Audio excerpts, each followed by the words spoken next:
नमस्कार दोस्तों, मैं हूं मुक्ता दीक्षित एस्ट्रोलॉजर। आज मैं आपको जो है जन्म कुंडली का पंचम भाव, जन्म कुंडली का जो पंचम भाव रहता है वह संतान की स्थिति, संतान कैसी होगी, इसके बारे में संपूर्ण विचार हमें प्रदान करता है।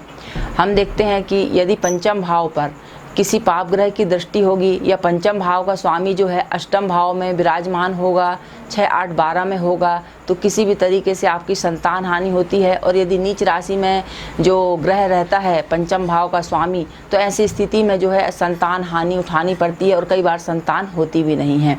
हम देखते हैं कि कई ऐसे बहुत से कुंडली में ऐसे योग रहते हैं कि जिनमें कन्या संतान अधिक होती है और व्यक्ति पुत्र प्राप्ति के लिए परेशान रहता है। लेकिन वर्तमान समय में दोनों को ही समान समझा जाता है, संतान तो संतान होती है। लेकिन फिर भी हमारे शास्त्रों में जो है और कुंडली में यदि आपके अच्छे योग बनते हैं तो कुछ हम ऐसे उपाय कर सकते हैं जिनको करने से जो है अवश्य ही पुत्र संतान की प्राप्ति होती है। तो अब मैं आपको बतलाऊंगी कि जो पुत्र प्राप्ति के लिए है तो भगवान शंकर जी हर प्रकार की मनोकामनाओं को पूरा करते हैं। तो इसके लिए यदि आपकी कुंडली है तो कुंडली में हमें योग देख लेना चाहिए कि संतान का योग कब बन रहा है, उसके अनुसार भी उपाय करने से विशेष हमें फायदा होता है, क्योंकि ग्रहों की दशा अंतर्दशा के अनुसार ही संतान की उत्पत्ति होती है और उसी के अनुसार यह निर्धारित होता है कि पुत्र होगी या कन्या होगी। तो जो हम कुंडली के अनुसार जो संतान योग देखते हैं उसके बाद भी और यदि हम कुछ उपाय भी कर लेते हैं तो इससे हमें भगवान की विशेष कृपा प्राप्त होती है।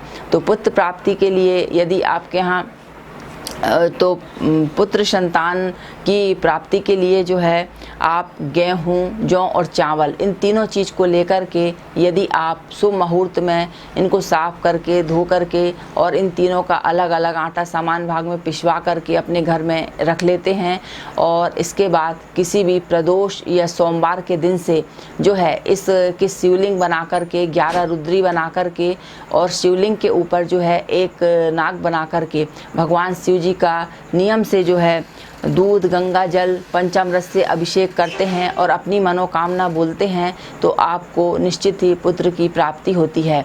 और जब यह हम शिवलिंग आटे से निर्मित करते हैं तो इसे शाम के समय विसर्जित करके आप किसी गमले में या यदि आपके पास कोई नदी वगैरह है तो वहाँ पे आप विसर्जित कर सकते हैं।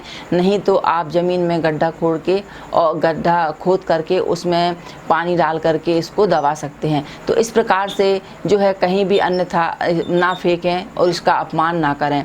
तो इस प्रकार से जो है छोटा सा प्रयोग आप करके अपनी इच्छा को पूर्ति कर सकते हैं। इसके साथ ही साथ जो है आप संतान गोपाला मंत्र जो रहता है इसका जाप आप कर सकते हैं।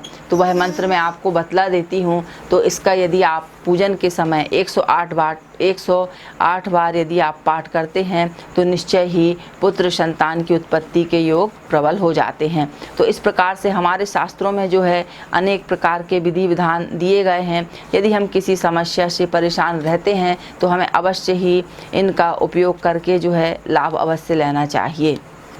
इस मंत्र का यदि आप नित्य 108 बार एक माला जाप करते हैं तो अवश्य ही आपकी मनोकामना जो है पूरी होती है। इस प्रकार से यह प्रयोग बहुत सरल है और ईश्वर की कृपा अवश्य होती है और आपकी कार्य सिद्धि होती है। नमस्कार।